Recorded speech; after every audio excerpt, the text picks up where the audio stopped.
Never imagined that the horrors I'd witnessed on my night shifts at St. Augustine's Hospital could culminate in a nightmare that would change me forever.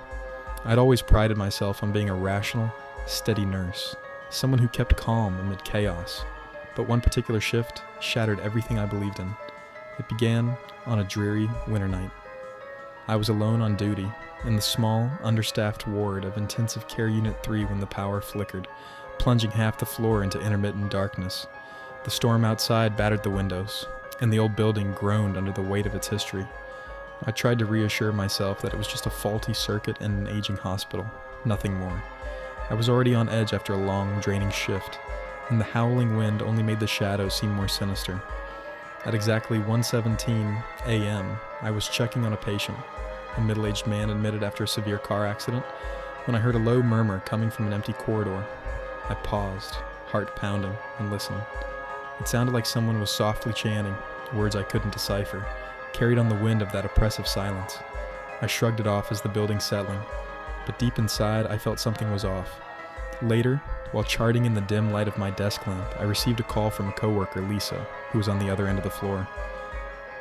"Hey, can you come over to Ward B?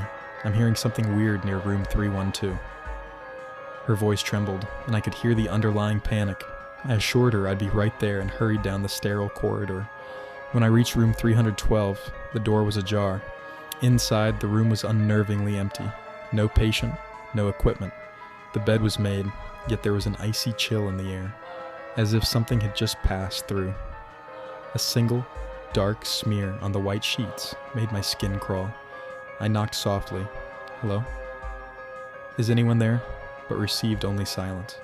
The silence was heavy, like the calm before a storm that I could feel in my bones. I stepped back and called Lisa again.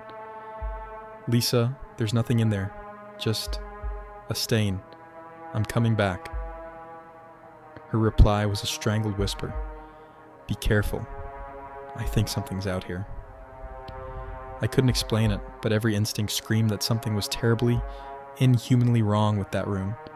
As the night wore on, the disturbances grew. In between rounds, I began to hear scratching noises in the walls and faint, anguished whispers that seemed to seep from the very foundation of the building. I kept a mental log, scribbling notes in my journal during rare, quiet moments, trying to document every inexplicable event. Yet nothing prepared me for what happened at 3:03 a.m. I was on a routine check in the ICU when I heard a blood-curdling shriek echo through the hallway, a sound that wasn't the cry of a dying patient, but something else, something primal. I bolted out of the ICU, my footsteps echoing off the linoleum as I rushed toward the source. I reached the corridor outside room 407, where the lights were flickering erratically. I knocked on the door. "Room 407, can you hear me?" I called, voice quavering. There was no answer, just the sound of my own heartbeat pounding in my ears. I slowly pushed the door open. The room was empty. Patient, monitors, and IV stands were all missing. Instead, the walls were splattered with dark, crimson stains that seemed to drip, slowly, as though the very structure of the room were bleeding. A guttural sound came from behind me, a whisper, almost indistinguishable but laden with malice. I spun around, flashlight in hand, and saw a figure standing at the far end of the corridor. It was hard to make out details, but it wore a ragged hospital gown, and its face was shrouded in darkness. Before I could call out, it vanished, like a shadow swallowed by the dark. I bolted back to my station, voice shaking as I reported what I'd seen. My colleagues exchanged uneasy glances, but nothing concrete came of it. The night continued with sporadic, inexplicable phenomena. Doors creaking open on their own, monitors flatlining only to come back with a steady beep. Moments later, and in the dead of night, an unmistakable sound of someone, no, something, whispering my name over the intercom. At around 4:45 a.m., while I was making my rounds alone in a near-empty corridor, I heard a distinct knock on my locker.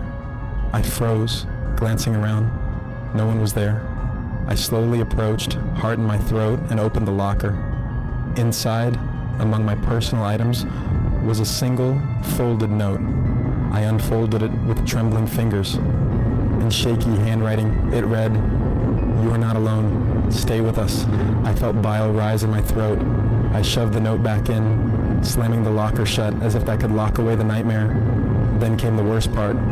I was on break in the small staff lounge, trying desperately to calm my nerves with lukewarm coffee. The television was on, but the sound was muted, replaced by a strange, low hum.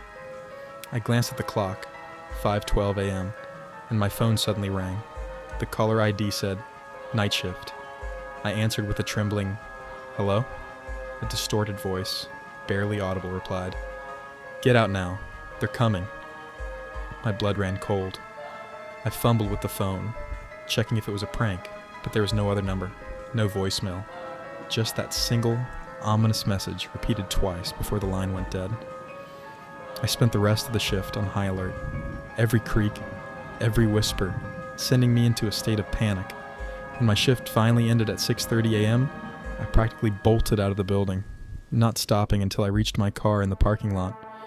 I slumped into the driver's seat, gasping for breath, tears streaming down my face. I didn't look back. Over the next few weeks, I couldn't shake the terror. I moved in with a friend for a while, away from the hospital, but the nightmares followed me. Late at night, I'd wake to find my room door open, or catch a glimpse of a gaunt figure in the dark corner of my bedroom. The words of that mysterious call, "Get out now, they're coming," echoed in my mind incessantly. I tried to rationalize it all, telling myself that stress and sleep deprivation were to blame, but the evidence was undeniable. The unexplained phenomena in the corridors of St. Augustine's, the missing patients, the bloodstains in the empty rooms, and the incessant whispers that felt like a curse. I began to suspect that the hospital itself was a magnet for something utterly malevolent, something that fed on fear, something that delighted in tormenting the living. In a final, desperate act of courage, or maybe foolishness, I decided to confront the source. One fateful night, armed with a flashlight and a trembling resolve, I made my way to the abandoned wing of the hospital, where records said a notorious incident had occurred years ago. The wing was closed off, locked, and sealed with caution tape, but something about that night compelled me to slip past the barrier. Inside, the air was thick with decay, and every step echoed as if I were trespassing on hallowed ground. I reached a room where the walls were lined with old, yellowed patient files and faded photographs. In the center stood a rusted gurney, and above it, a single door that creaked open as if beckoning me in. I stepped inside. The room was small, dimly lit by the pale light filtering through a broken window. There, on a makeshift table, lay a series of newspaper clippings detailing a gruesome tragedy. A nurse who had been brutally murdered by a patient. Her body dismembered, her blood splattered across the walls. The headlines screamed of a horror so raw that even the most hardened staff would shudder.